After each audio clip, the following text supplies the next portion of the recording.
Something just happened inside the federal court system that should be front page news in every newspaper and the lead story on every broadcast in this country, and most Americans have no idea it occurred.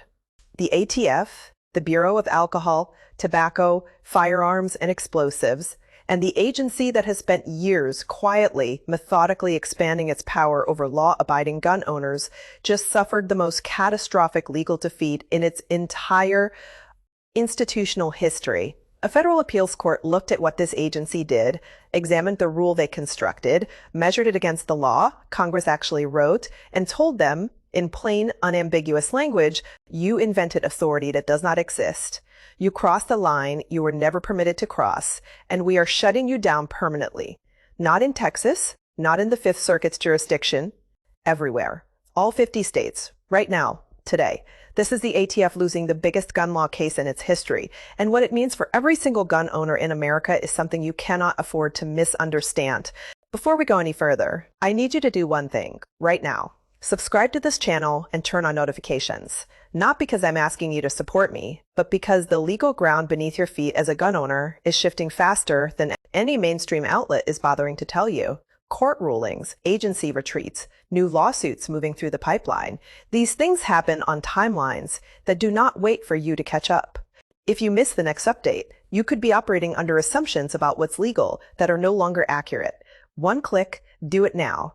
And then stay with me, because what I'm about to walk you through is more consequential than anything. You've heard about gun rights in the last decade. Let's go back to the beginning of this, because you cannot understand how significant this ruling is without understanding what the ATF actually tried to do and how breathtakingly aggressive it was.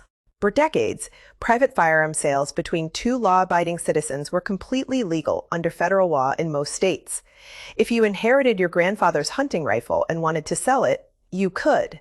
If you bought a handgun for home defense and later decided it wasn't the right fit, you could sell it to a neighbor, a friend at the range, or another private citizen without obtaining a federal firearms license, without running a background check, and without generating government paperwork. This wasn't a loophole. This wasn't an oversight. This was Congress making a deliberate, explicit choice to protect the rights of ordinary Americans to manage their own property. It had been that way for generations. Parents sold guns to their children. Friends traded firearms at the range, and estates passed collections to heirs. None of that required anyone to become a licensed dealer. Congress drew that line clearly and intentionally. Then came the ATF's Firearm Transfer Integrity Rule, quietly rolled out in early 2025. And what this rule attempted to do was not enforce the law as Congress wrote it. What it attempted to do was rewrite the law entirely through regulatory language, through bureaucratic redefinition, through the kind of institutional sleight of hand that most people never catch until it's too late. So, under this new rule, the ATF declared that any private citizen who transferred a firearm could now be considered to be engaged in the business of dealing in firearms if the agency determined that person had any profit motive whatsoever. And here's where the trap snaps shut, because they defined profit motive in the most expansive, most dangerous way imaginable: selling one gun to fund the purchase of another gun. Profit motive: posting a single firearm for sale online. Profit motive: there was no minimum number of transactions, there was no threshold of activity, there was no safe harbor for someone who clearly wasn't running a business. One sale, one private transaction between two consenting adults, under the ATF's new interpretation. That was potentially enough to require you to hold a federal dealer's license. Read that again slowly, because the implications are enormous. The ATF was asserting that you, a private citizen, might need to obtain a federal firearms license, comply with all federal dealer regulations, conduct mandatory background checks, and generate government paperwork just to sell a single gun from your personal collection. And if you didn't, felony charges up to 5 years in federal prison, fines reaching $250,000, a permanent criminal record that follows you for the rest of your life. All for doing something your parents and grandparents did freely, legally, and without a second thought. There was no congressional vote that made this change. There was no legislation, no public debate, no democratic process. There was an executive agency deciding unilaterally that it could redraw the boundaries of federal law, and then threatening ordinary Americans with felony prosecution if they didn't comply with rules Congress never passed. And it got worse. because the ATF didn't stop there. They also tried to argue that firearms originally purchased for personal protection, your home defense pistol, the handgun you keep by the bed, didn't necessarily qualify as part of your personal collection if you later decided to sell them. Think about the audacity of that position. You buy a firearm for lawful self-defense, which is one of the most constitutionally protected activities in American life. You keep it for a year, maybe two, then you decide to upgrade to a different model. And the ATF's position was that selling that gun could automatically make you an unlicensed dealer subject to federal prosecution. The agency had essentially declared that owning guns for protection was, in their eyes, inventory, not property, that you weren't a citizen exercising your rights. You were a merchant who hadn't registered. There are roughly 100 million gun owners in this country. Every single one of them who ever thought about selling, trading, or passing down a firearm was suddenly without warning inside the ATF's legal crosshairs. Not criminals, not traffickers, not straw purchasers, ordinary Americans. Now here's where the story changes direction, and where the American legal system, whatever its flaws, showed what it is capable of doing when pushed hard enough by people willing to fight. In March 2025, 3 of the most significant gun rights organizations in the country decided they had seen enough. The Second Amendment Foundation, Gun Owners of America, and the National Shooting Sports Foundation came together and filed a major federal lawsuit alongside individual gun owners from Texas, Florida, and Arizona. Real people, not legal abstractions, citizens who had made private firearm transfers and were directly exposed to the ATF's new enforcement posture. They took their case to the Northern District of Texas and made an argument that was at its core extraordinarily simple. An executive agency cannot rewrite a law that Congress wrote. The ATF does not get to decide that the Gun Control Act means something different than what the text actually says. Regulatory interpretation has limits, and those limits had been shattered. The federal government fought back. They deployed every legal argument their lawyers could construct to defend the rule. And for a period of time, the outcome was genuinely uncertain, because agencies that overstep their authority don't always lose, not quickly, not easily, and not without a serious fight. But on March 28, 2026, the United States Court of Appeals for the Fifth Circuit delivered a ruling that will be studied in law schools and cited in courtrooms for years in a 78-page opinion. Detailed, methodical, and unsparing, the court declared that the ATF's firearm transfer integrity rule is unlawful. It exceeds the agency's statutory authority. It directly violates the plain text of the Gun Control Act as written and as amended by Congress. The judges did not speak in the cautious, hedged language that federal courts often use when they want to signal a conclusion without fully committing to it. They were direct.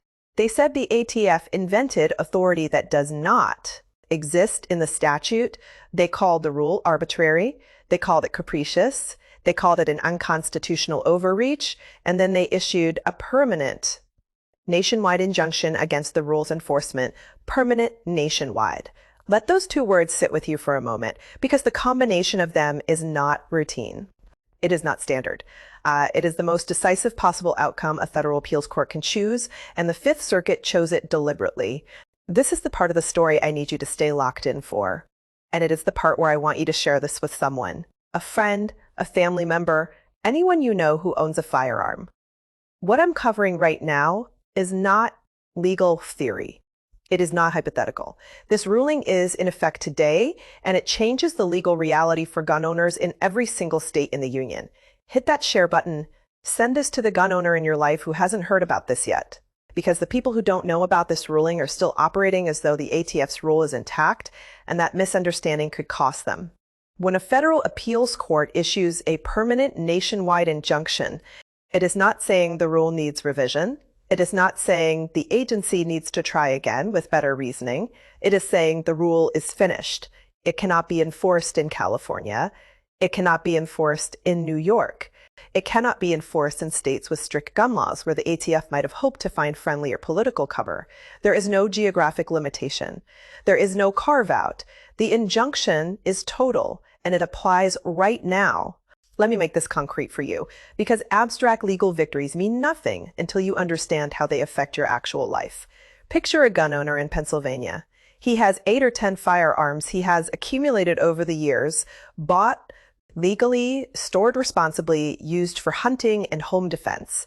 At some point, he sells 2 rifles he no longer wants. He trades a handgun with a friend at the range for a newer model, 3 private transactions, all between law-abiding adults. Under the ATF's firearm transfer integrity rule, those 3 transfers were potentially enough for the agency to classify him as engaged in the business of dealing in firearms, no license, federal prosecution. We are talking about a man who has never sold a single gun to anyone, who shouldn't have one, who has never operated anything resembling a commercial enterprise, who has simply managed his own lawfully owned property the way Americans have been doing for generations. And the ATF was positioning to treat him like a criminal arms dealer. That scenario, that nightmare, that legal trap is now off the table. The court slammed the door on it and bolted it shut. The personal collection exemption, the protection Congress built into the law to distinguish between private citizens and commercial dealers, has been restored to what it always was supposed to mean firearms you purchase for home defense, hunting, sport shooting, or simply because you wanted them remain part of your personal collection. The ATF can no longer manipulate that definition to manufacture dealer status out of thin air. But I need to be honest with you, because honest journalism requires acknowledging the full picture, not just the parts that feel good. This ruling is a major historic victory. It is not, however, a blanket elimination of all federal firearms regulation. The laws Congress actually passed still exist. The National Firearms Act still applies to short-barreled rifles. Suppressors and machine guns, background check requirements for licensed dealers are unchanged, and critically, and this is the part that trips people up, state laws operate independently of federal rules. Some states have their own transfer requirements, their own background check mandates, their own restrictions that exist entirely separate from what the ATF was trying to do. Before you make any private firearms transaction, you need to know your state's specific rules. That is not optional. That is not bureaucratic overcaution. That is the practical reality of living in a country where gun law exists on both the federal and state level simultaneously. What changed is that this particular federal overreach, this specific, aggressive, dangerous power grab by an executive agency is dead. And that matters enormously. Now let's talk about what else has been happening, because the firearm transfer integrity ruling is not an isolated event. It is part of a pattern. It is one major victory in a broader legal war that gun owners have been winning at a pace that nobody in mainstream media seems willing to report on with the intensity it deserves. The second major victory is one that millions of Americans with pistol stabilizing braces on their firearms lived through as a slow-motion nightmare for years, and which has now finally fully resolved in their favor. For those who don't know the history, pistol stabilizing braces are accessories designed to help shooters, including disabled veterans and people with limited mobility, control their firearms more effectively. They became enormously popular. They were sold legally in retail stores across the country. The ATF allowed them for years, and then under the previous administration, the agency reversed course and tried to reclassify hundreds of thousands of these legally purchased firearms as short-barreled rifles, a classification under the National Firearms Act that carries heavy legal consequences. Overnight, with no grandfathering, with no clear registration path, millions of law-abiding gun owners were told that the firearm they purchased legally and kept in their home was now potentially a felony to possess. The case that finally settled this is Mock v. Garland out of the Fifth Circuit. In late 2025, the court ruled that the ATF's brace reclassification was arbitrary, inconsistent, and not supported by the National Firearms Act. The agency's attempt to retroactively criminalize something it had explicitly allowed for years could not stand legal scrutiny. And then, and this is worth emphasizing, the ATF did something it almost never does. They formally withdrew the rule. They acknowledged in court filings that they could not enforce it anywhere in the country. Every pistol brace owner in all 50 states is now legally clear. The cloud that hung over millions of households has been lifted completely. If you own a brace pistol, you can keep it, use it, and sell it without fear. That is not a small thing. That is the federal government being forced to admit it was wrong and retreat. And the third win is the one that affects you most indirectly, but has some of the most significant downstream consequences for your daily life as a gun owner. The ATF's zero tolerance policy for licensed firearms dealers has been gutted, and that changes the marketplace in ways most people haven't thought through yet. Under the zero tolerance policy, the ATF had the power to permanently revoke a gun store's federal firearms license for even minor paperwork errors, a single transposed digit on a form, a forgotten initial, a clerical mistake on one document out of thousands processed over years of operation, were being shut down permanently over bureaucratic technicalities, not because they were selling guns to criminals, not because they were trafficking weapons, because a clerk made a data entry error. The consequences of this policy extended far beyond the individual businesses it destroyed. When local gun dealers close, competition decreases, prices increase, selection narrows, and the infrastructure that supports lawful gun ownership in communities across the country gets systematically weakened following sustained legal challenges and pressure from industry organizations. The ATF was forced on April 7th, 2025 to repeal the core of the zero tolerance framework. They can no longer revoke licenses for minor errors without demonstrating actual willful violations of the law. That is what the standard should have always been. Dealers across the country now have the space to operate without the constant threat that one administrative mistake ends their business permanently. So how does three separate victories, three different battles, three distinct legal challenges all happen in roughly the same 18-month window? This is the part that almost no one in mainstream media is connecting, and it is the most important analytical point of everything we've covered today. All three of these victories trace back, directly or indirectly, to a single Supreme Court decision. New York State Rifle and Pistol Association versus Bruen, decided in 2022. The Bruen decision fundamentally restructured the constitutional standard federal courts must apply when evaluating gun regulations. Before Bruen, courts used a balancing test. They would weigh the government's interest against the burden on Second Amendment rights and often sided with the government because the interest was framed in terms of public safety. Bruen threw that test out. The court said that firearms regulations must be consistent with the nation's historical tradition of firearm regulation. If a modern restriction has no clear historical parallel from the founding era or the 19th century, it is likely unconstitutional. Full stop. No balancing. No deference to agency expertise, just the historical record. What this means in practice is that courts across the country are now examining gun regulations against a completely different standard, and agencies that have spent years constructing regulatory frameworks justified by modern policy. Preferences are finding those frameworks cannot survive historical scrutiny. The ATF built its firearm transfer integrity rule on a policy preference. Congress, they argued, didn't anticipate the modern secondary firearms market, so the agency needed to update the rules. The Fifth Circuit looked at that argument through the Bruen lens and rejected it entirely. Congress wrote the law, Congress drew the line. The agency doesn't get to move the line because it prefers a different outcome.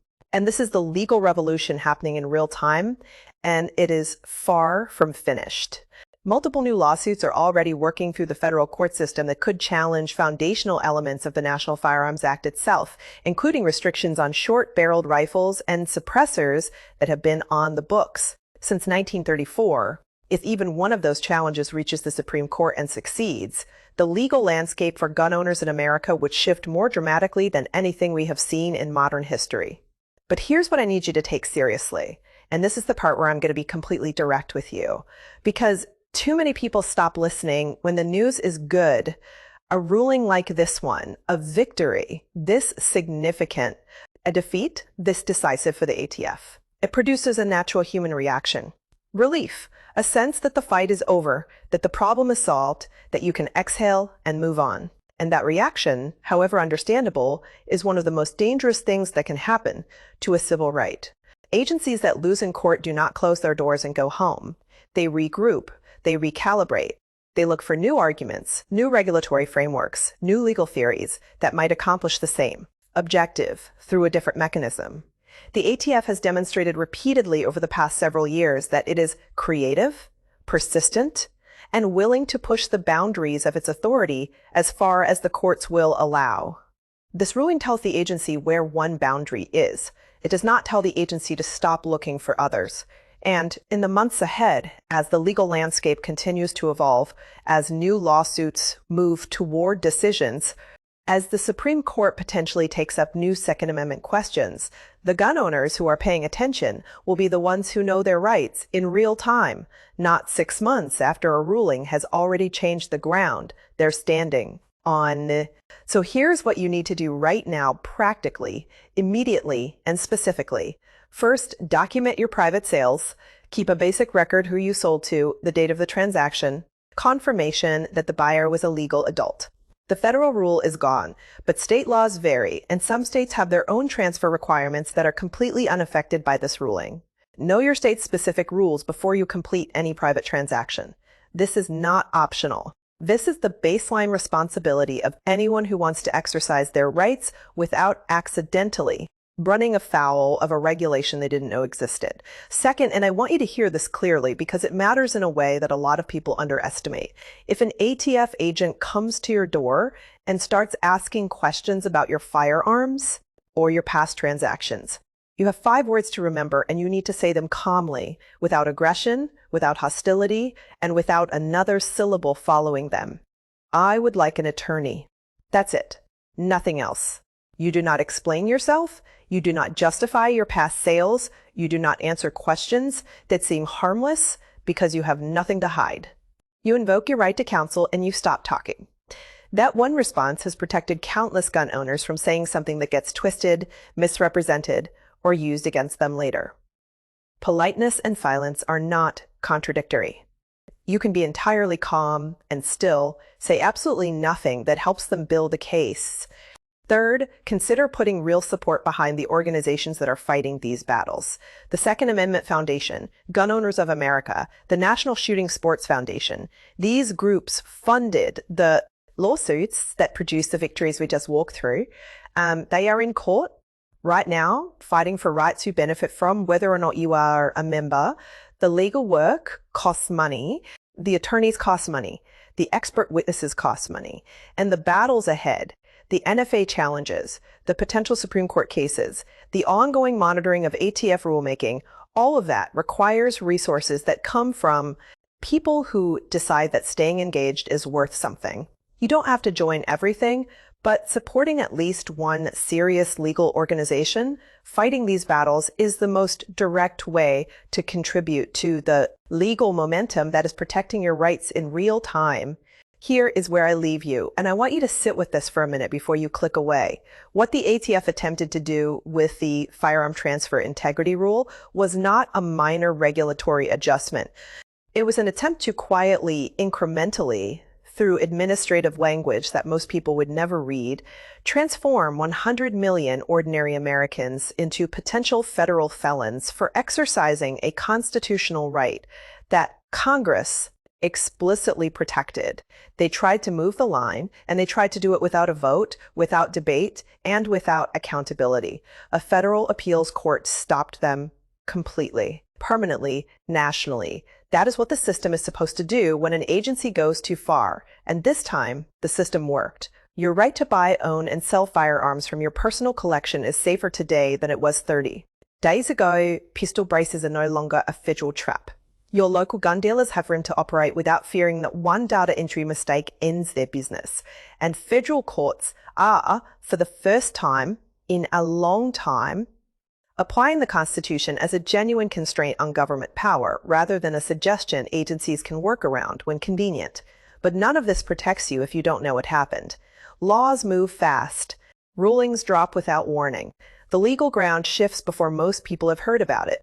The only defense against that reality is staying informed, which is exactly why I need you to subscribe to this channel. Right now, turn on every notification and make sure this content keeps reaching you the moment it matters. Share this with every gun owner you know, because the people who are still operating under the assumption that the rule is in effect are one misunderstanding away from a legal situation they did not see coming. You watch this to the end, That already puts you ahead of most people. Stay there.